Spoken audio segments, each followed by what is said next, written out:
எல்லோருக்கும் இனிய வணக்கம். ஆ, முதல்ல நான் எல்லோருக்கும் ஆ, நன்றி தெரிவிச்சுக்கிறேன். இந்த புக்கர் லாங் லிஸ்ட் புத்தகத்தில் தேர்வு செஞ்சு அதில் எனக்கு ஒரு வாய்ப்பு கொடுத்ததற்கு அட்மின் கதிர் மற்றும் நான் ஆசிரியராக பார்க்கக்கூடிய பிரசன்னா சார் மற்றும் கோமதி சார் மற்றும் அட்மின் உள்ள எல்லோருக்குமே பின்னாடியே யார் யார் இருக்காங்களோ எல்லோருக்குமே முதல்ல நன்றி. அப்புறம் இரண்டாவதாக நான் குறிப்பிடணும்னு நினைக்கிறது நம்மளுடைய இந்த அவை இருக்கு இல்லையா, இந்த குரூப், அவங்க எல்லோருக்குமே முதல்ல வாழ்த்துக்கள்.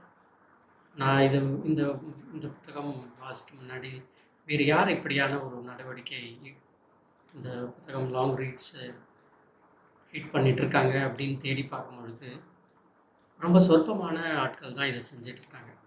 உலகத்தில் ஆங்கிலம் பேசக்கூடிய வெஸ்டர்ன் கண்ட்ரீஸில் 4-5 காணொலிகளை பார்த்தேன். தனியாக ஒரு ஒருத்தர் போட்டுட்ருக்காங்க. இதே மாதிரி எல்லா புத்தகங்களையும் தொடர்ந்து வாசித்து தன்னுடைய பதிவை ஒருத்தர் பதிவு பண்ணிட்டுருக்காங்க. ஆனால் குழுவாக இயங்கிறது நம்மளுடைய குழு மட்டும்தான் எனக்கு நான் தேடி பார்த்ததில். அதில் அப்படி ஒரு சிறப்பான குழுவில் எனக்கு ஒரு வாய்ப்பு கொடுத்து அதை பேசுறதுக்கு உங்கள் முன்னாடி ப்ரெசன்ட் பண்ண கொடுக்கறதுக்கு மீண்டும் நன்றி. எல்லோருக்கும் வாழ்த்துக்களுமே கூட.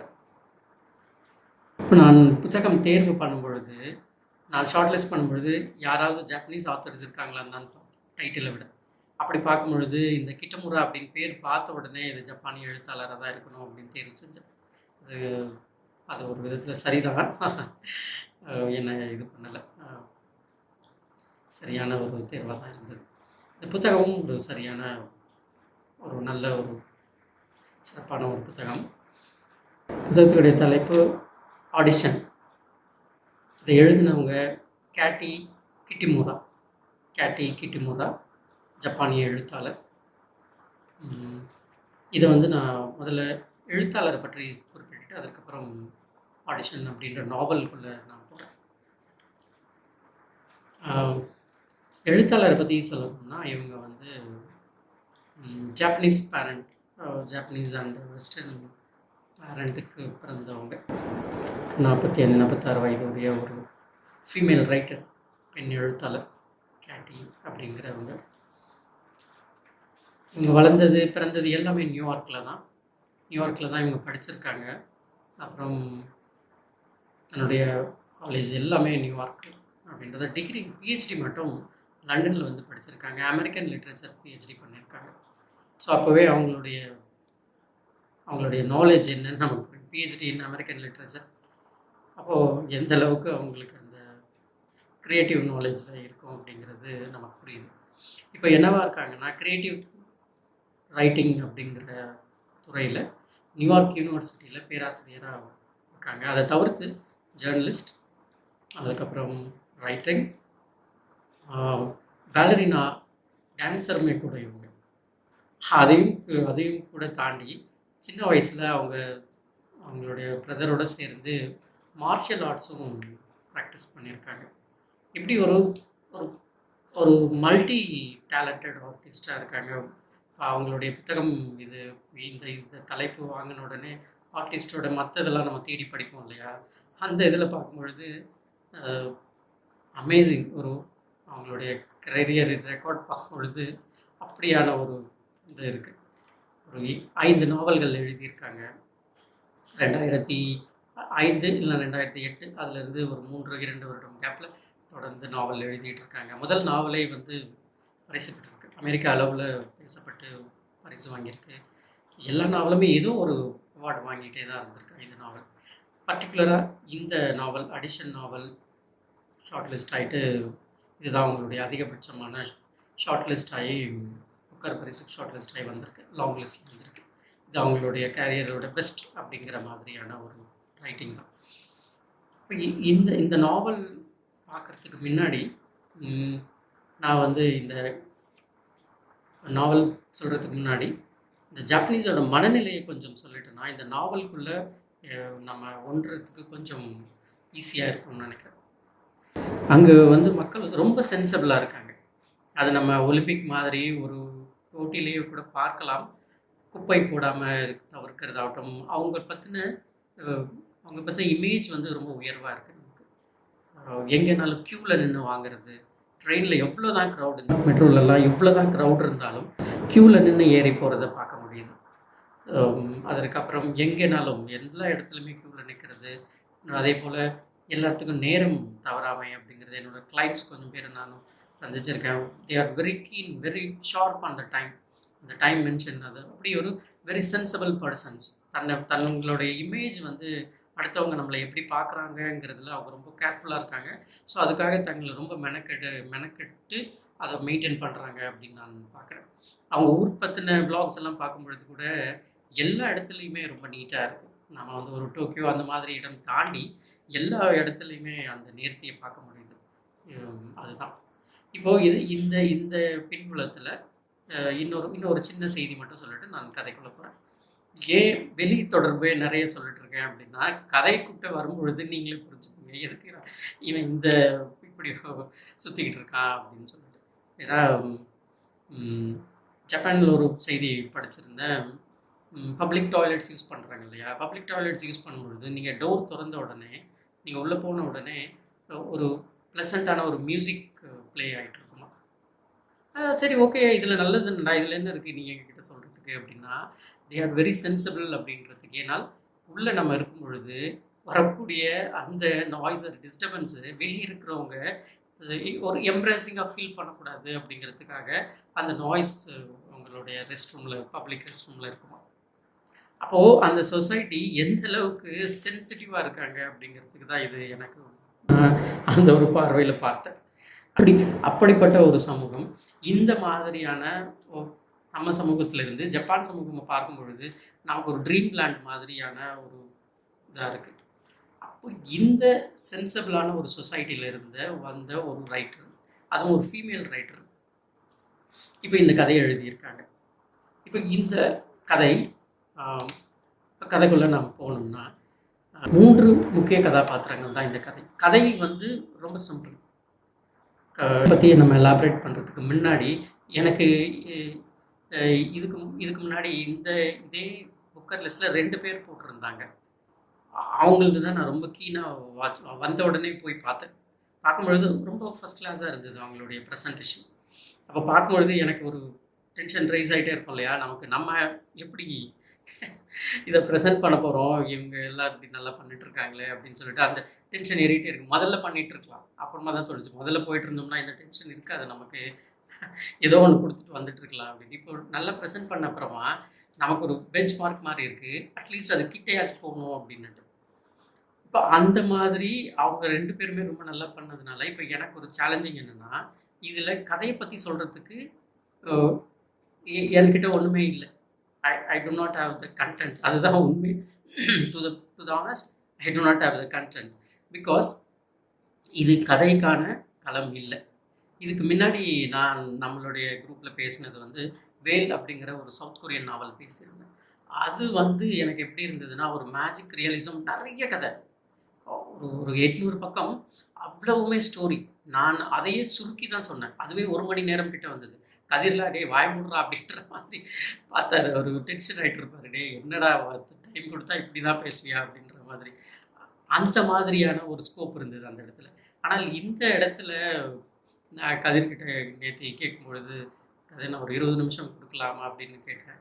அவர் எவ்வளோ நேரம்னு எடுத்துக்கோங்க, இதுக்கு டைம் இல்லைங்க அப்படின்னா. அப்போ எனக்கு இதில் என்ன இருக்குது 20 நிமிஷத்துக்கு அப்படிங்கிற மாதிரி நான் திணறிட்டு இருந்தேன். அதனால் இதுக்கு முன்னாடி கொடுத்தவங்களும் ரொம்ப சிறப்பாக கொடுத்துருந்தாங்க. அவங்களுக்குமே என்னுடைய வாழ்த்துக்கள். இப்போ கதைக்குள்ளே போய்டுறேன். கதை நான் சொன்ன மாதிரி 3 கேரக்டர்ஸ் தான், 3 கேரக்டர் தான். இதில் இன்னொரு கேரக்டர் அது வந்து ரொம்ப கடைசியாக வரும், அது ஒரு கேரக்டர், அவ்வளோதான், 4 தான். இந்த 3 கேரக்டரில் ரொம்ப முக்கியமாக நம்ம பார்க்கக்கூடியது வந்து நரேட்டர். அவங்க வந்து ஒரு ஃபீமேல், ஒரு 50 வயது கிட்ட. அதுவுமே கூட நமக்கு பெருசாக தெரியல, நம்மளுடைய அசம்ஷன் தான். அவங்களுடைய இதை வச்சு ஒரு 49 to 50 இருப்பாங்க, மிடில் ஏஜில் அந்த ஏஜில் இருப்பாங்க. ஏன்னா அவங்களுடைய சன் வந்து பேசுகிறத வச்சு நம்மளால் அஸ்யூம் பண்ணிக்க முடியுது. ஈவன் அவங்களுடைய பெயர் கூட நமக்கு தெரியல. பெயர் கூட இந்த நரேட்டர், இந்த ஆத்தர் நமக்கு கொடுக்கல. இவங்க இந்த இந்த புக்கில் தான் இப்படி கொடுக்கலையானா இவங்களுடைய இதுக்கு மிந்தி இவங்க எழுதின இன்டிமசிஸ் அப்படின்ற ஒரு நாவல், அதையும் போய் ரிவ்யூ அதெல்லாம் பார்த்தேன். அதுக்கு என்ன சொல்லியிருக்காங்க அங்கேயுமே இதே மாதிரி தான். இதுக்கு இவங்க தொடர்ந்து இது 3வது நாவல், நரேட்டருடைய பெயர் கூட குறிப்பிடாமல் நரேட் பண்ணிட்டு இருக்காங்க. அப்போ நீங்கள் இது இவங்களுடைய ஆத்தருடைய இன்டலெக்சுவாலிட்டியை நம்ம இங்கே இதில் புரிஞ்சிக்க முடியுது, நம்மளை சிந்திக்க வைக்கிறாங்க.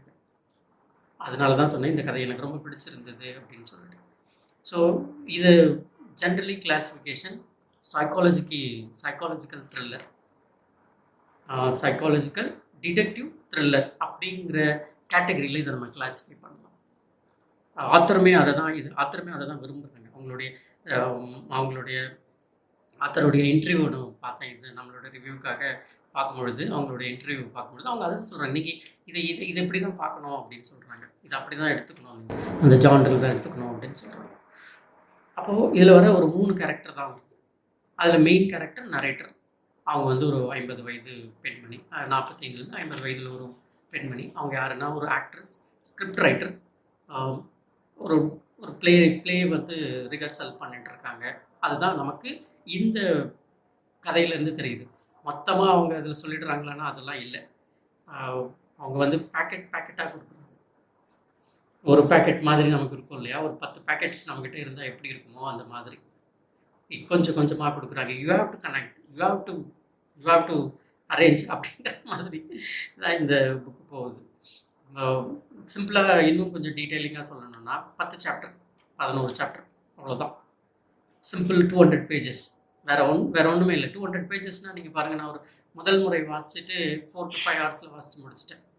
வேகமாக அந்த க்யூரியாசிட்டியில் படிப்போம் இல்லையா, அதனால வேகமாக படிச்சிட்டேன். அப்புறம் என்னடா இது நம்ம புரியவில்லையே அப்படின்னு சொல்லிட்டு இன்னொரு முறை ஒரு 3 முறை வாசிச்சுட்டு அப்புறமா தான் ஓஹோ மற்ற ரிவ்யூஸ் என்ன சொல்லியிருக்கிறாங்க, மற்ற இவங்க ஆசிரியர் என்ன சொல்லியிருக்காங்க, நமக்கு என்ன புரிஞ்சுக்கிட்டோம் அப்படிங்கிறத பார்க்கும்பொழுது ஆமாம், அது கொஞ்சம் காம்ப்ளிகேட்டடான ஒரு பர்சனாலிட்டி தான் இவங்க அப்படின்னு தெரிஞ்சது.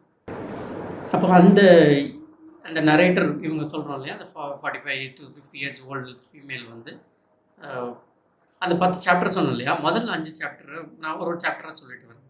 அப்போ தான் எனக்கு எதுவும் கண்டென்ட் இருக்கிற மாதிரி இருக்கும். முதல் சாப்டரில் வெரி டீட்டெயிலிங்காக இவங்களுடைய தன்னுடைய உடை, நடந்து வர ஸ்டைல், அதை தான் அவங்க கீனாக சொல்கிறாங்க. வந்து ஒரு ரெஸ்டாரண்ட், ஒரு மிடில் ரெஸ்டாரண்ட்டில் ஒரு கார்னர் சீட்டில், அந்த கார்னர் சீட் எந்த இடத்துல உட்காந்துட்டு இருக்கிறது கூட அவங்க மென்ஷன் பண்ணுறாங்க.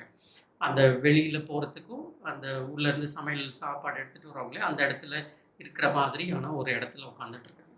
ஸோ இவங்களுடைய இது என்னென்னா, இந்த கேரக்டரோட இது என்னென்னா, நம்ம இன்னுமே ஜப்பனீஸ் கல்ச்சர் சொன்னோம் இல்லையா, தே are very sensible and very இதாக இருக்காங்க. நம்மளை மற்றவங்க எப்படி எடுத்துப்பாங்க அப்படிங்கிறதுல ரொம்ப ரொம்ப கீனாக இருக்காங்க. அவங்க ரொம்ப ஷார்ப்பாக, ரொம்ப டென்ஷனாக இருப்பாங்க போல். இப்போ இவங்க ஹோட்டலில் உட்காந்துட்டு இருந்தால் கூட, அந்த ரெஸ்டாரண்ட்டில் உட்காந்துட்டு இருந்தால் கூட, பக்கத்தில் இருக்கிறவங்க நம்மளை எப்படி பார்க்குறாங்க, அவங்க நம்மளை என்ன நினைப்பாங்க, இந்த ட்ரெஸ் போட்டுட்டு இருக்கிறதுனால இதை வச்சு அவங்க வேறு என்ன மாதிரி ஜட்ஜ் பண்ணுவாங்க. அப்புறம் நம்ம பேசும்பொழுது நம்மக்கிட்ட இருந்து அவங்க என்ன மாதிரி, ஒருத்தர் வெயிட்டர் வந்து கேட்பார் என்ன வேணும் அப்படின்போது இவங்க சொல்கிறதுக்கே கூட என்ன மாதிரி வார்த்தைகள் பிரயோகப்படுத்தலாங்கிறதுக்கு கேர்ஃபுல்லாக யோசனை பண்ணி இது சொல்லியிருக்கலாம். சொல்லி முடிச்சப்புறமா நம்ம ஏன் இதை சொன்னோம், இந்த மாதிரி வார்த்தையை சொல்லியிருக்கலாம், இப்போ இது சொன்னதுனால அவர் இதை எப்படி எடுத்துப்பாரா அப்படின்னு இவங்களுக்குள்ள ஒரு நிறைய டெலூஷன் மாதிரி ஏதோ ஒன்று பேசிட்டே இருப்பாங்க. சரி, எதுக்கு இப்படி காத்துட்ருக்காங்க? முதல்ல எனக்கு வயசே தெரியாது. இவங்களோட ட்ரெஸ்லாம் பார்த்தா இவங்க ஒரு யங் ஏஜ் ரெஸ்டாரண்ட்டில் யாரோ ஒரு பாய் ஃப்ரெண்டுக்கு வந்து காத்துட்ருக்கிற மாதிரி தான் எனக்கு தோணுச்சு. ஏன்னா அவங்க அதான் சொல்லுவாங்க, சைடில் போகிற இந்த பக்கம் கிளாஸ் டோர் இருக்கும் ரோடு, அந்த பக்கம் பார்க்கும் பொழுது போகிற ஒரு சின்ன பசங்களெல்லாம் ஒரு மாதிரி சொல்லி அவங்கள பற்றின நரேட் பண்ணிட்டு அவங்கக்கிட்ட இருக்கிற ஸ்டைலிஷெல்லாம் சொல்லிட்டு இருப்பாங்க. இந்த பையன் அழகாக போகிறான், இந்த பையன் வண்டி. அப்போ நம்ம என்ன நினச்சிட்டு போனால் இவங்க வந்து ஒரு யங் ஏஜ் தான் இருப்பாங்க, ஏன்னா ஒரு யங் ஏஜ் பசங்களை ரசிச்சுட்டு இருக்கிறதுனால அப்படின்னுட்டு. அப்புறம் எப்போ ஆகுனா இவங்க அந்த ஒரு ஒரு ஒரு யங் ஜென்டில்மேன் ஒருத்தர் வருவார், ஒரு ஸ்மார்ட்டான பியூட்டிஃபுல்லான, இவங்க அதான் சொல்ல வெரி பியூட்டிஃபுல் அப்படின்னு தான் அவங்கள இன்ட்ரடியூஸ் பண்ணுவாங்க, ஒரு பியூட்டிஃபுல் ஜென்டில்மேன் வராரு அப்படின்னு சொல்லிட்டு. அப்போ அவங்க வந்து இவங்க முன்னாடி உட்காந்து பேச ஆரம்பிப்பாங்க. இவங்க அவங்களுக்கு தான் வெயிட் பண்ணிட்டு இருப்பாங்க. அவங்க பேசினோடனே பேச ஆரம்பிக்கிறதுக்கே தயக்கமாக இருக்கும். அவ அந்த கொஞ்சம் நேரம் ஆகும். இவங்க இவங்க இவங்க ஆஸ் யூசுவல் சென்சிபிளான ஒரு பர்சன்றதுனால வெயிட் பண்ணிட்டு இருப்பாங்க. அப்புறம் அவன் தான் பேச ஆரம்பிப்பான் அந்த பையன். சொன்ன உடனே அப்போ தான் நமக்கு கதையில ஒரு ஷாக் வரும். அந்த பையன் சொல்லுவான், "நீங்கள் தான் எங்களோட அம்மா" அப்படின்னுவான். "நான் உங்களுடைய பையன். நீங்க நான் உங்களுடைய என்னோட அம்மா. அம்மா எப்படி இருக்கீங்க?" அப்படின்னு கேட்பான். We are shocking. நமக்கு அப்போ தான் புரியுது. அம்மா சொல்றான். இது ஒரு 22, 23 வயசு பையன் வந்து இவங்கள அம்மான்னு சொல்றான்னா, அப்ப இவங்களோட வயசு என்னடா இது? அப்புறம் திரும்ப நான் சாப்டர் 1 முதல்லேருந்து போறேன். என்னது எங்கேயா க்ளூ வந்துதா? நம்ம விட்டுட்டோமா? இது அப்படின்னு போய் பார்த்தா எங்கேயுமே இல்ல. இந்த இடத்துல தான் புரிஞ்சுக்க வேண்டியதா இருக்கு. இவங்க வந்து ஒரு ஒரு ஒரு அம்மா அப்படிங்கிறது. சரி, அப்போ சரி இவங்க ஒத்துக்கிறாங்களான்னா, இவங்க இல்ல, இல்ல டினை பண்றாங்க. கதை அங்க தான் சுவாரஸ்யமாகுது நமக்கு. டினை பண்றாங்க. இல்ல நான் no I am not yours mother. நான்லாம் இல்லப்பா. நீ ஏதோ தப்பான ஆள்ட்ட பேசிட்டு இருக்க அப்படின்னுவாங்க. அந்த பையன் இல்ல, இல்ல நான் என்ன இப்படி இது பண்ணிட்டீங்க அப்படின்னு. அவ்வளோதான். நெறைய கான்வர்சேஷன் கூட வராது. இவங்க டினை பண்ணிட்டு, இல்ல நான் எனக்கு வந்து குழந்தையே கிடையாது. நீ என்ன இப்படி பேசிட்டு இருக்க? நான் யாருன்னு தெரியுமா? தெரியாம நீங்க மாத்தி ஐடென்டிஃபை பண்ணி பேசிட்டு இருக்க அப்படின்னு சொல்லிட்டு சாப்டர் 1 முடிச்சிரும். சாப்டர் 2 இவங்களோட வீடு காட்டுவாங்க. இந்த நரேட்டரோட வீடு போகும். அங்கே போனால் அவங்களுக்கு வந்து ஒரு அப்பார்ட்மெண்ட், ஒரு ஃப்ளாட் இருக்கும். நல்ல இப்போ நான் அந்த ஃப்ளாட்டுன்னு ஏன் சொல்கிறேன் அப்படின்னா, இங்கே வந்து நிறைய இடம் இருக்கும். அவங்க ஹஸ்பண்ட் வந்து அந்த இடத்துல அவங்க வீட்டில் இருப்பாங்க. அப்போ தான் நமக்கு தெரியுது, ஓ அவங்க ஹஸ்பண்டு இவங்கெல்லாம் ஒரு மேரிடு உமன் அப்படிங்கிற இதெல்லாம் அப்போ தான் தெரியுது. அவர் யார் அப்படின்னா, அந்த ஒரே ஒரு இடத்துல தான் அவரை பற்றின ஒரே ஒரு டீட்டெயிலிங் தான் வரும். தோமஸ் அப்படின்னு அவர் பேர் மட்டும் வரும். தாமஸ் அப்படின்னுட்டு வரும். அவர் என்னென்னா செக்ஸ் கியூபிசம் அப்படிங்கிற படம் வரைகிற ஒரு ஆன்டி கிரேட் அப்படின்னு சொல்லுவோம் இல்லையா, அந்த ஒரு ஆர்டிஸ்ட் அவர். அப்போது செக்ஸ் கியூபிசம் அப்படிங்கிற ஒரே ஒரு சொல் தான் அவங்களோட ஹஸ்பண்ட் பற்றி. வேற எந்த டீட்டெயிலிங்குமே இருக்காது. அப்போது நமக்கு என்ன அங்கே சொல்ல வராங்கன்னா, நீ போய் செக்ஸ் கியூபிசம்னா என்னன்னு பாரு, வாட் இஸ் தட் அப்படின்னு பாரு. அப்புறம் செக்ஸ் கியூபிசம்னா என்னன்ட்டு நம்மளை போய் தேட வைக்கிறாங்க. தேட வச்சா அது என்னன்னா உங்களுக்கு தெரியலாம். எனக்கு அது படித்த அப்புறமா தான் எனக்கு தெரிஞ்சது. பிக்காசோ தெரியும். ஆனால் அவர் வந்து இந்த செக்ஸ் கியூபிசமுடைய மாஸ்டர். அவருடைய காலகட்டத்தில் தான் அது வளர்ந்து பிரபலம் அடைந்தது. அதுக்கப்புறம் அது வேறு வேறு பாதையாக மாறி இன்றைக்கு வேறு வேறு பேரில் இருக்குது. ஆனால் நீட்சி அடைஞ்சிடுது. அந்த வேர்ல்டு வார் 1க்கு முன்னாடி ஒரு 4-5 ஆண்டு காலத்தில் ஒரு ஒரு பெரிய பூம் மாதிரி ஆகுது கியூபிசம், இந்த செக்ஸ் கியூபிசம் அப்படின்னுட்டு. அந்த ஆர்டிஸ்டோட அதை இன்றைக்கு இவர் ப்ராக்டிஸ் பண்ணிட்டு இருக்கிற, இல்லை அதை வந்து அதை பயன்படுத்தி ஒரு ஆர்ட் வரையக்கூடிய ஒரு ஆர்டிஸ்ட், இல்லைன்னா ஒரு என்ன சொல்கிறது, ஒரு கலை ஆர்கிடெக்சர் அப்படிங்கிற மாதிரி ஆர்ட் அண்ட் ஆர்கிடெக்சர், அது diagram art and architecture, sex cubism அப்படியான ஒரு ஆள். அதனால அவங்க டேபிளில் அதுக்கு சம்மந்தப்பட்ட விஷயங்கள் இருக்கும். அதுதான் அவங்க ஃப்ளாட்டை நரேட் பண்ணுவாங்க. இதுதான். அப்போ இவங்களுக்குள்ளான ரிலேஷன்ஷிப் வந்து எப்படி இருக்கும்னா, ரொம்ப பெரிய கான்வர்சேஷன் ஒன்றும் இருக்காது. இவங்க போவாங்க, இவங்களுடைய போயிட்டு அப்புறம் அவர் வந்து ஒரு காஃபி கொடுப்பாங்க. அப்படி சாப்பிட்டுட்டு they have very little conversation, just move on. இவங்களோட இதுக்கு போயிடுவாங்க. இப்போ இவங்களுக்குள்ள ஒரு டெலூஷன் திரும்பவும் ஸ்டார்ட் ஆகும் இந்த இடத்துல. என்ன அப்படின்னா, இது 2வது சாப்டர். 3வது சாப்டரில் வரும்போது இந்த டெலூஷன் நான் திரும்பவும் நமக்கு என்ன சொல்லுவாங்கன்னா, இவங்களுக்கு இப்போ தான் நமக்கு தெரியுது, இவங்க இப்போ என்ன பண்ணுவாங்கன்னா, சின்ன வயசுக்கு ட்ராவல் ஆகிற மாதிரி வரும் இந்த இடத்துல. இவங்க டீனேஜாக இருந்தாங்க இல்லையா, இந்த நரேட்டர், அந்த இடத்துக்கு போயிடுவாங்க. இப்போ இதுவே கூட நமக்கு கொஞ்சம் நேரம் அப்புறமா தான் புரியும். இது நம்ம நான் முதல்ல படிக்கும்போது இது இன்னொரு கேரக்டர் போல அப்படின்னு நினச்சிட்டேன்னா, இது வந்து இவங்களோட டீனேஜ் பற்றி வரும். அப்போ வந்து இவங்களோட கேரியர் க்ரோத்துக்காக இவங்க வேகமாக மூவ் பண்ணிட்டு இருப்பாங்க. வேகமாக இந்த அந்த லேடரில் ஏறுறதுக்காக அடுத்தடுத்த கம்பெனிக்கு போகிறது, தன்னுடைய குவாலிஃபிகேஷனை ரைஸ் பண்ணிட்டு மேலே மேலே போயிட்டே இருப்பாங்க. மேரேஜ், இந்த காதல், அப்புறம் இந்த லவ், அந்த அஃபெக்ஷன், அது எல்லாமே அவங்களுக்கு 2வதாக தான் இருக்கும். குழந்தை, அந்த ஃபேமிலி செட்டப்லாம் வேண்டாம். என்னோட லேடரில் நான் மேலே ஏறி போயிட்டே இருக்கணும். I want to be a successful woman அப்படிங்கிறது தான் அவங்களுடைய நோக்கமாக இருக்கும். இப்போ திரும்பவும் இங்கே வந்து இது வந்து டிலூஷன் மாதிரி அவங்க நினச்சி பார்த்துருப்பாங்க. அப்புறம் பார்த்தா இப்போ இவங்க என்னவா இருக்காங்கன்னா, ஸ்ட்ரகிளிங் ஆகிட்டு இருக்கிற ஒரு ஆக்ட்ரஸ் ப்ளஸ் ஒரு பிளே ரைட்டர், அதுதான். ஆனால் அப்படி ஒரு இருந்தவங்க, அது உண்மையா, இது உண்மையாங்கிறதே ஒரு டெலிவிஷனில் இருக்கு எனக்கு கதை படிக்கும்போது. இது யார் இவங்க அப்படின்ற மாதிரி. அப்போ இந்த பையன் வேற வந்து சொல்கிறான், நான் தான் அவங்க அம்மான்ட்டு. அப்போ எனக்கு என்ன தோணுச்சுன்னா, இவங்க வந்து ஒரு மெமரி லாஸ் பேஷண்ட் மாதிரியான ஒரு ஆளா, எல்லாத்தையும் மறந்துடுறாங்களா அப்படின்னு தோணிட்டு இருந்தது. அப்படி பார்த்தா அதுவும் இல்லை. ஏன்னா ஏன்னா அடுத்த சாப்டரில் அதுக்கான ஆன்சர் அவங்களே கொடுக்குறாங்க. என்ன சொல்கிறாங்கன்னா, அடுத்த நாள் இவங்களுடைய பாஸ்க்கு போவாங்க. இவங்க அந்த ப்ளே ரைட்டிங் ப்ளஸ் அந்த இதெல்லாம் ட்ராமா இதெல்லாம் ஆக்ட்ரஸ் இல்லையா, அந்த இடத்துக்கு போவாங்க. இவங்க வந்து ஒரு ஸ்டேஜ் ப்ளே பண்ணுவாங்க. த ஆப்போசிட் ஷோ அப்படிங்கிற ப்ளேக்கான வேலை தான் அவங்க பண்ணிட்டு இருப்பாங்க. அதுக்கான வேலைகள் தான் செஞ்சுட்டு இருப்பாங்க. த ஆப்போசிட் ஷோ அப்படிங்கிற ப்ளே ரைட், அந்த ஆக்டிங் இவங்க இவங்க பாஸ் ஒரு டீமாக சேர்ந்து வேலை பார்த்துட்டு இருப்பாங்க. அந்த இடத்துக்கு போயிடுவாங்க. இப்போ அங்கே வந்து இவங்க ஒரு க்ரியேட்டிவ் நாலேஜ், ஒரு ஒரு ஆர்டிஸ்டாக அப்படி இந்த இடத்துக்கு வேற ஒரு இமேஜ் இவங்களை காட்டுவாங்க இந்த இடத்துல 4வது பாட்டில். இப்போ இந்த இடத்துல இவங்க இந்த வேலை செஞ்சுட்டு இருக்கும்பொழுது இவங்களை எஸ்டாப்ளிஷ் பண்ணிட்டாங்களா, இந்த இடத்துல வேற ஒரு ஆளாக காட்டுவாங்க. முதல் நாள் ரெஸ்டாரண்ட்டில் ஒரு லேடியாக இருப்பாங்க. வீட்டுக்குள்ளே வந்து ஒரு சைலண்ட்டான ஒரு பர்சனாலிட்டியாக இருப்பாங்க. தன்னுடைய இளமை காலத்தை பற்றி நினச்சி பார்க்குற ஒரு ஆளுமையாக இருப்பாங்க. 3வது பாட்டு இங்கே வந்து ஒரு க்ரியேட்டிவ் ஜீனியஸ் மாதிரியான ஒரு வேலை பார்த்துட்டு இருப்பாங்க இவங்க டீமோட சேர்ந்து. 4வது பாட்டு இங்கே என்ன நடந்துட்டு இருக்குன்னா, நமக்கு இன்னொரு சர்ப்ரைஸ். அந்த பார்த்தோம் இல்லையா, அந்த பையன் பார்த்தோம் இல்லையா, அந்த பையன் இங்கே இருப்பான். இவங்களோட ஒர்க் பண்ணிட்டு இருப்பான். எனக்கு திரும்பவும் என்னடா நடக்குது இங்கே அப்படின்ற மாதிரி இருந்துச்சு. இது என்னடா நடக்குது, நம்ம ஏதாச்சும் சாப்டர் மிஸ் பண்ணிட்டோமா, திரும்ப திரும்ப போயிட்டு வரணும். நான் கதையில் ஒரு நரேட்டர் அந்த பக்கம் எப்படி கீழே மேலேயும் போயிட்டு வராங்களோ, டெலிவிஷனுக்குள்ளே போயிட்டு வராங்களோ, நான் திரும்பவும் போயிட்டேன். நம்ம ஏதாவது ஸ்கிப் பண்ணிட்டோமா விட்டுட்டோமா அப்படின்னு சொல்லிட்டு. இல்லை, அவங்க இதே தான் சொல்கிறாங்க. இவங்களோட சேர்ந்து இவங்க பாஸ் கூட சேர்ந்து ஒர்க் பண்ணிட்டு இருக்காங்க பையன். இப்போ இவங்க என்ன சொல்கிறாங்கன்னா, பாஸ் என்ன சொல்கிறாங்கன்னா, எனக்கு என்னென்னா இவங்க எப்படி இந்த பையன் இங்கே வந்தான், எதுக்கு வேலை பார்த்துட்டு இருக்கான், இவங்க ஏன் இவனை அனுப்பலைன்னா, ஆனால் இவங்களுக்குள்ள அவங்க அந்த பையனோட சேர்ந்து கோஆப்ரேட்டிவாக ஒர்க் பண்ணுறாங்க. பிகாஸ் இவங்க வந்து அவனுக்கு பிடிச்சிருக்கு. அதுதான் அவங்களோட சேர்ந்து இவங்க ஒர்க் பண்ணுறதுமே ரொம்ப ஹாப்பியாக ஒர்க் பண்ணுறாங்க.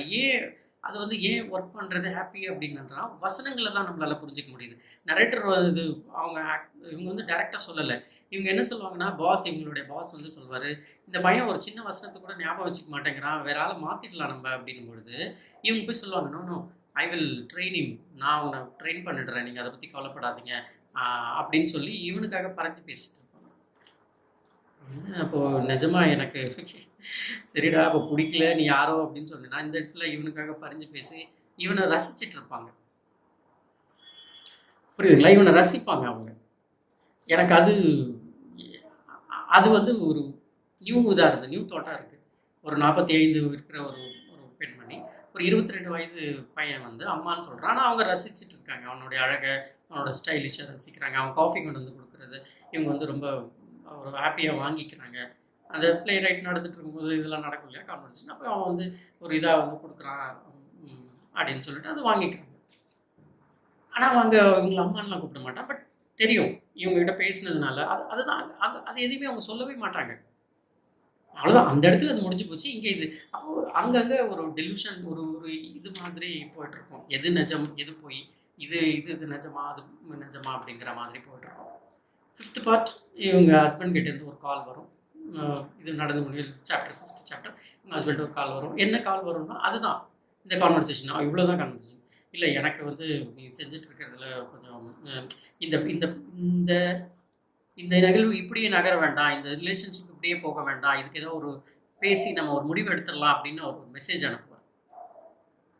அப்போ நம்ம என்ன தோணுதுன்னா, ஸோ இது என்ன ரிலேஷன்ஷிப்பில் என்னடா ப்ராப்ளம் வருது, என்ன பிரச்சனை வருதுன்னா, நமக்கு இவங்க முன்னாடி இருந்தாங்க இல்லையா, இவங்க லேடரில் மேலே ஏறி வரும்பொழுது குழந்தைய பற்றி கவலைப்படாமல், குழந்தையெல்லாம் இப்போ எனக்கு தேவையில்லை அப்படின்னு சொல்லிடுறாங்க. அப்புறம் ஒரே ஒரு முறை மட்டும் குழந்தை இதாக இருக்குது, இப்போ இதாக இருக்கும், அவங்களுக்கு அபார்ஷன் மாதிரி ஆயிருக்கும். இப்போ இவங்களுக்கு குழந்தையும் இருக்காது. 3rd சாப்டரில் இவங்க சொன்ன இது கணக்குப்படி இவங்க சின்ன வயசுக்குள்ளே இவங்க நினைத்து பார்த்ததுபடி இவங்களுக்கு குழந்தை இல்லை. அப்படியே ஒரு குழந்தை இருந்தாலும் அது இதாக இருக்கும். அப்போது நம்ம என்ன நினைப்போம், சரி ஓகே, இந்த ரிலேஷன்ஷிப் என்ன குழந்தையே இல்லை, இதுக்கு மேலே இந்த ரிலேஷன்ஷிப் தொடரணுமா அப்படின்னு பேசுவார் போல இருக்கு. அதுக்கு பற்றி தான் பேசுறது இல்லை. இந்த பையனோட இவங்க பேசி பழகிட்டு இருக்கிறது அவருக்கு தெரிஞ்சு அதை அவர் சந்தேகப்படுறாரா அப்படிங்கிற ஒரு ட்விஸ்டோட முடியுது இந்த 5th சாப்டர். 6th சாப்டர் போகலான்னு பார்த்தா ஸ்டோரி முடிஞ்சு போச்சு.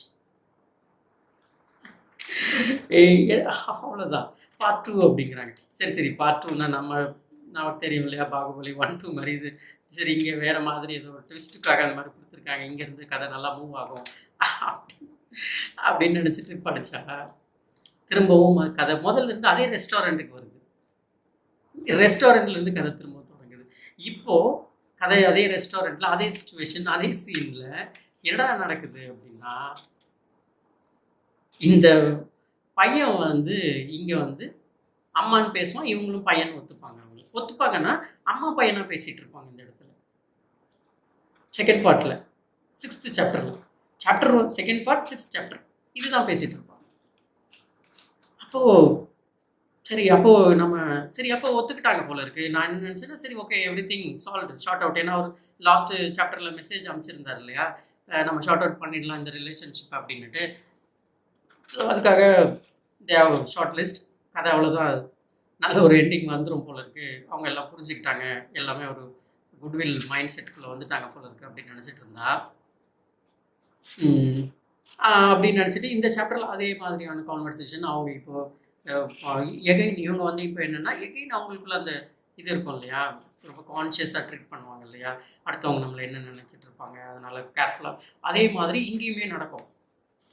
இவங்க ஒரு இடத்துல என்ன சொல்லுவாங்கன்னா, ஃபீல் பண்ணுவாங்க, நான் வந்து பையன்கிட்ட ஒரு மாதிரி பேசுகிறேன் சொல்லுவாங்க. அந்த கேரக்டர் அப்படி தான் நரேட் பண்ணுவோம். நான் பையன்கிட்ட கொஞ்சம் அன்பாக பேசுகிறேன், ஆனால் கணவர்கிட்ட வரும்பொழுது ஒரு மாதிரி கொஞ்சம் கோபமாக பேசுகிறேன். அதே என்னுடைய ஆஃபீஸ் கொலீக்ஸ் கிட்ட அந்த ப்ளே ரைட் இருக்கு இல்லையா, அங்கே வேறு மாதிரி நடந்துக்கிறேன். நான் ஏன் இப்படி எல்லாருக்கிட்டையும் ஒரு மாதிரி என்னுடைய ஃபேஸ் காட்டுறேன், யாருண்ணா அப்படின்னு ஒரு இன்னர் தாட்ஸ் பற்றி பேச ஆரம்பிச்சிருவாங்க இந்த இடத்துல.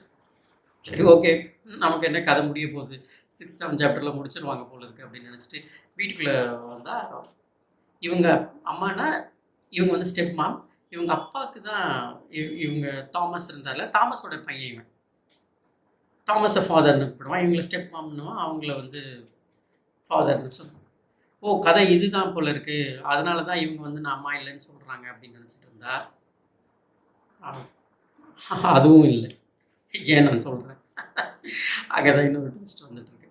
ஸோ இப்போ இங்கே இவங்க இந்த பையனோட அப்பார்ட்மெண்ட்டுக்கு போவாங்க. இப்போ அப்பார்ட்மெண்ட் வந்து இதே அப்பார்ட்மெண்ட் இருக்காது, அப்பார்ட்மெண்ட் இதே தான், ஆனால் ரூமெல்லாம் சின்ன சின்னதாக இருக்கும், அவங்களுக்கு இடமே பத்தாது.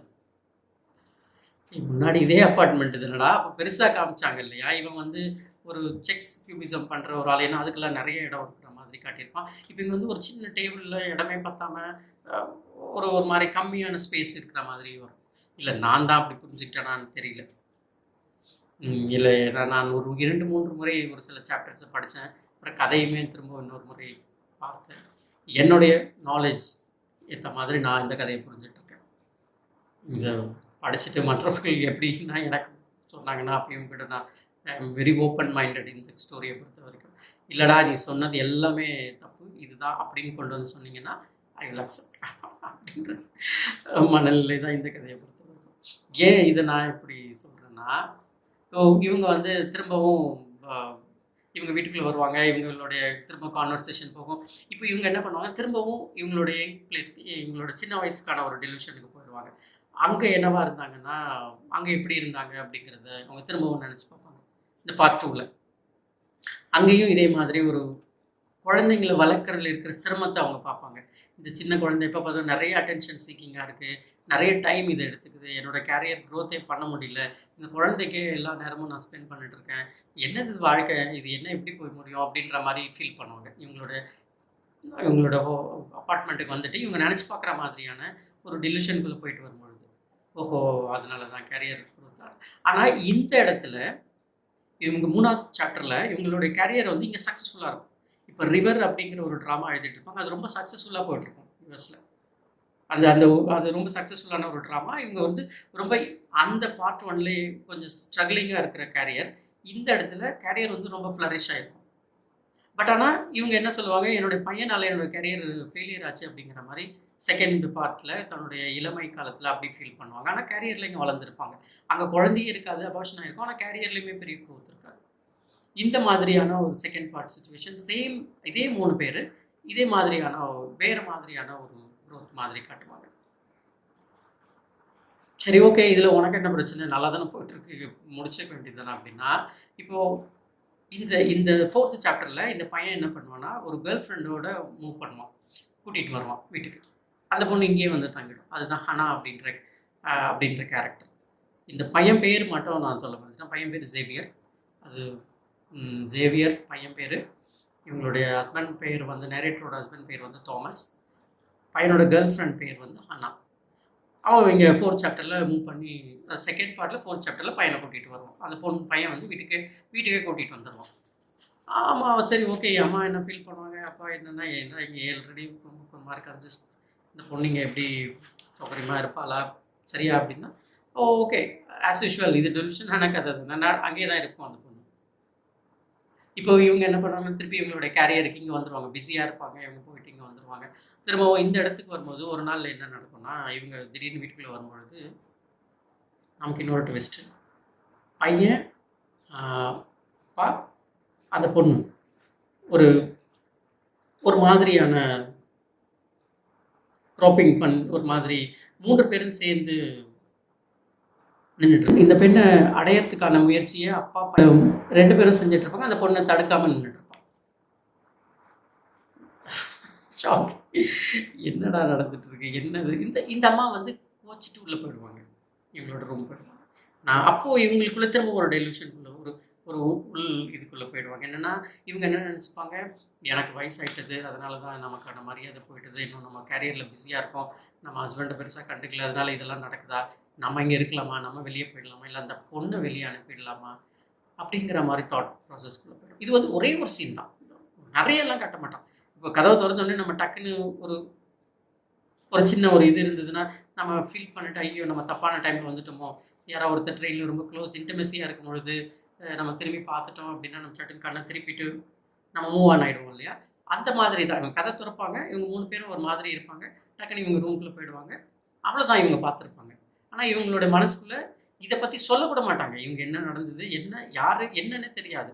ஆனால் வந்து அந்த மாதிரி ஒரு சுச்சுவேஷனில் அந்த 3 பேரை பார்த்துருப்பாங்க, அவ்வளோதான். இவங்க போய் இவங்க மனசுக்குள்ளே வேறு ஒரு தாட் ப்ராசஸ் போயிட்டே இருக்கும், ஐயோ இது என்னது, இப்படி இருக்கலாமா, போயிடலாமா, இங்கேயே தொடரலாமா அப்படின்னுட்டு. இந்த ட்விஸ்ட்டு. அதுக்கப்புறம் இவங்களுடைய கரியர் க்ரோத் அப்படியே போயிட்டே இருக்கும். கரியர் இப்படியே போகும், சக்ஸஸ்ஃபுல்லான க்ரோத். பையன் ஹஸ்பண்ட் அண்டு தொடர்ந்து போயிட்டே இருப்பாங்க. கதை அவ்வளோ முடிஞ்சிடும்.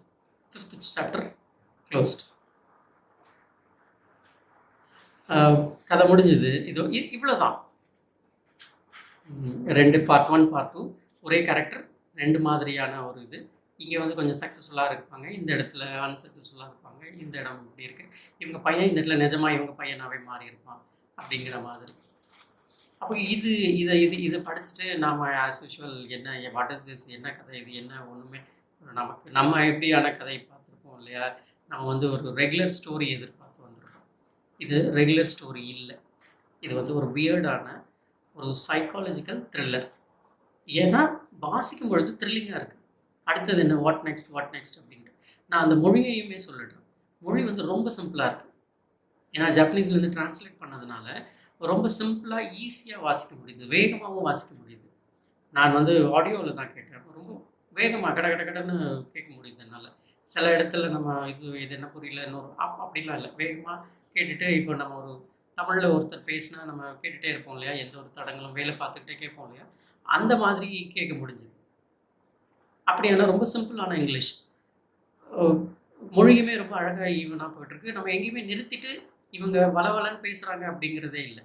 என்ன குழப்பமாக இருக்குன்னா, இந்த டெலிவிஷனுக்குள்ளே போயிட்டு இங்கே அங்கேயும் போயிட்டு வர்றது தான் நமக்கு கொஞ்சம் கதையை புரிஞ்சிக்க முடியல, கதையை வந்து பண்ண முடியல. பட் நரேஷன் ரொம்ப அழகாக, அந்த இடத்த அழகாக சொல்கிறாங்க, அவங்களுடைய மனநிலை சொல்லிட்டு இருக்காங்க, அது எல்லாமே ரொம்ப ஃபஸ்ட் கிளாஸாக இருக்குது.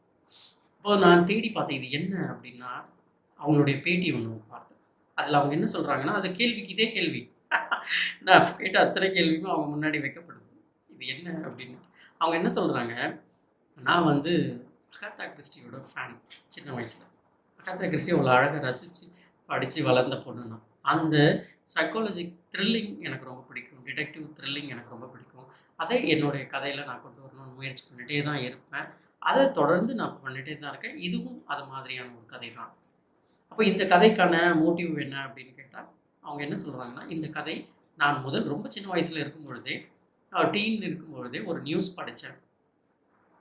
அந்த நியூஸில் வந்து இந்த மாதிரி திடீர்னு ஒரு ஒரு பெரிய ஒரு பெரிய பையன், ஒரு 22 வயசு பையன் வந்து ஒரு அம்மா கிட்ட நான் தான் உங்கள் பையன்னு வந்து சொல்கிறான். அந்த அம்மா வந்து நான் இல்லை, நீ என் பையன் இல்லை அப்படின்னு சொல்கிறாங்க. இது ஒரு செய்தியாக நான் படித்தேன், அவ்வளோதான். அதுதான் எனக்கு ஞாபகம் இருக்குது. அதை நான் இப்போ இந்த நரேட் பண்ணியிருக்கேன் அப்படின்றாங்க. ஆனால் எங்களுக்கு கொஞ்சம் குழப்பமாக இருக்குது. நிறைய பேக்கெட்ஸாக இருக்குது, அன்கனெக்டட் பேக்கெட்ஸாக இருக்குது அப்படின்னு கேட்கும்பொழுது அவங்க என்ன சொல்கிறாங்க, தட் இஸ் வெரி இன்ட்ரெஸ்டிங். இந்த இடம் தான் இது புக்கர் பிரைஸ்க்கு ஷார்ட் லிஸ்ட் ஆகி வந்திருக்கோம் அப்படின்னு நினைக்கிறேன், நார்மல் ஸ்டோரியிலேருந்து. ரோஷே அப்படிங்கிற ஹெர்மன் ரோஷே அப்படிங்கிற ஒருத்தர் வந்து ஒரு சைக்காலஜிக்கல் டெஸ்ட் காயின் பண்ணியிருப்பார் 1914s and 15s அந்த காலகட்டத்தில். அந்த ஹெர்மன் ரோஷே என்ன அப்படின்னா நமக்கு தெரிஞ்சது தான். நம்ம ஸ்கூலில் படிக்கும்போது இந்த பேப்பர் பிளாட் அப்படின்னா இங்கி தெளிச்சிட்டு ஒரு பிளெயின் பேப்பரில் இங்கி தெளிச்சிட்டு அதை நம்ம மடித்து 2 ஃபோல்டாக ஒரு பெரிய பேப்பர் இப்படி ஃபோல்டு பண்ணிவிட்டு இப்படி திருப்பினோம்னா ஒரு டிசைன் வரும் இல்லைங்களா, கேலடாஸ்கோப்பில் வர மாதிரி. அந்த டிசைன், அந்த டெஸ்ட், அது மாதிரி ஒரு டெஸ்ட் அதை தான் ரோஷே டெஸ்ட் அப்படின்னு சொல்கிறாங்க. அவர் தான் அதை காயின் பண்ணியிருக்காரு, டிசைன் பண்ணியிருக்காரு. அதில் வந்து ஒரு 10 டிசைன்ஸ் இருக்குது. அந்த 10 டிசைனும் ஒரு ஸ்கொயரில் ஒரு 10 டயக்ராம் இருக்கும். அந்த டயக்ராம் மாறாது. யாரோ இந்த மாதிரி சைக்காலஜிக்கல் வராங்க இல்லையா, அவங்கக்கிட்ட கொடுத்து இதை பார்க்கும் பொழுது இமீடியட்டாக அவங்களுக்கு என்ன தோணுதுன்னு சொல்லுங்கள் அப்படின்னு சொல்லிட்டு நோட் பண்ணிகிட்டே வருவாங்க, 10 டயக்ராமையும் கொடுத்துட்டு. அதற்கப்புறம் இன்னொரு முறை காட்டுறாங்க, இன்னொரு 5 டயக்ராம் காட்டி அதை மெதுவாக என்னென்னலாம் தோணுதுன்னு சொல்லுங்கள். ஒரு எல்லா டைரக்ஷன்லையும் வச்சு பாருங்கள். அது ஸ்கொயருங்கிறதுனால நீங்கள் எல்லா டைரக்ஷன்லையும் வச்சு பார்த்துட்டு உங்களுக்கு என்னென்னலாம் தோணுதோ அதையெல்லாம் சொல்லிட்டே வாங்க அப்படின்ற ஒரு சைக்காலஜிக்கல் டெஸ்ட். அந்த டெஸ்ட்டு தான் இவங்க இதை டிஃபைன் பண்ணுறாங்க. இப்போது என்னுடைய கதையை நீங்கள் அந்த ரோஷே டெஸ்ட்டோட அப்ளை பண்ணிக்கோங்க அப்படிங்கிறாங்க. எப்படி அந்த டிசைன், அந்த பேப்பர் பிளாட் ஒருத்தருக்கு ஒரு மாதிரியான ஒரு ஐடியா கொடுக்கும் இல்லையா.